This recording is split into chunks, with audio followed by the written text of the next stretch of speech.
Hello, this is Dr. Wright. This is part of the Lung Pathology in Easy Bites series, and this section involves a discussion of granulomatous inflammation. This specific session addresses granulomata which follow the path of the lymphatics, and really I'm going to talk about sarcoid. So the learning objectives are firstly to develop a differential diagnosis based on the position of granulomata within the lung, and in this session, granulomata following the lymphatics. We're going to discuss the clinical features of sarcoid, radiological appearance, gross pathologic appearance, and microscopic patterns. The classical clinical features of sarcoid are variable. 2/3 of the patients can be totally asymptomatic. It can be found in all ages, but there is a predominance of young adults, and there's certainly a predominance in African Americans.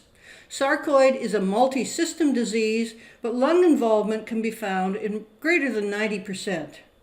There is a specific syndrome with sarcoid called Lofgren syndrome, in which there is hilar lymphadenopathy, an erythema nodosum skin rash, fever, and arthritis. This CT scan shows many of the radiological features of sarcoid. The blue arrow points to mediastinal and hilar lymphadenopathy. The red arrow points to subpleural and parenchymal nodules. This is a gross specimen which shows classical sarcoid. Here is an accentuation of the lymphatics, both in the venous septa and the bronchovascular bundles, and this white arrow points to an accentuation of the subpleural lymphatics. This gross specimen shows higher magnification, showing extensive hilar lymphadenopathy. This is the classical features of sarcoid. As you can see here, this is a venous septum, and these are well-formed, generally non-necrotizing granulomata, which are interstitial in position. Sarcoidal granulomata are not generally identified within the air spaces.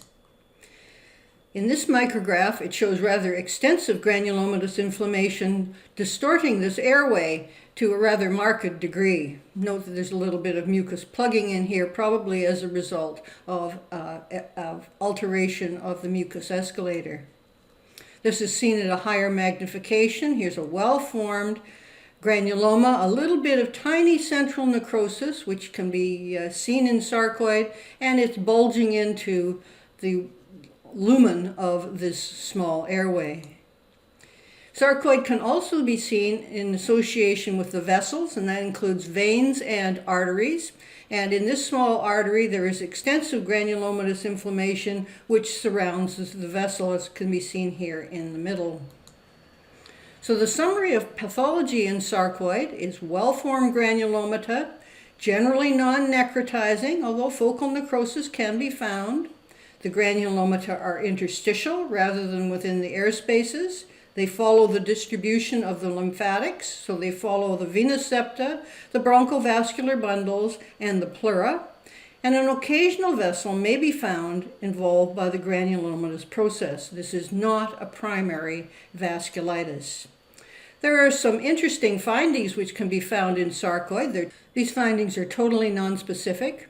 On this side, this demonstrates an asteroid body, which is an accumulation of cell filaments within a multinucleated giant cell. And on this side, it demonstrates a Schaumann body, which is crystalline material within the granuloma. Occasionally, a Schaumann body is all that's left to identify that a granuloma has been present. So the learning points of this session were to discuss the clinical and radiological features of sarcoid, the gross and microscopic features of sarcoid, particularly the fact that it follows the lymphatic routes, and finally, the interesting findings within a granuloma which have no diagnostic or clinical relevance. Here are your questions. Question number 1. The answer to question number 1. Question number 2. The answer to question number 2.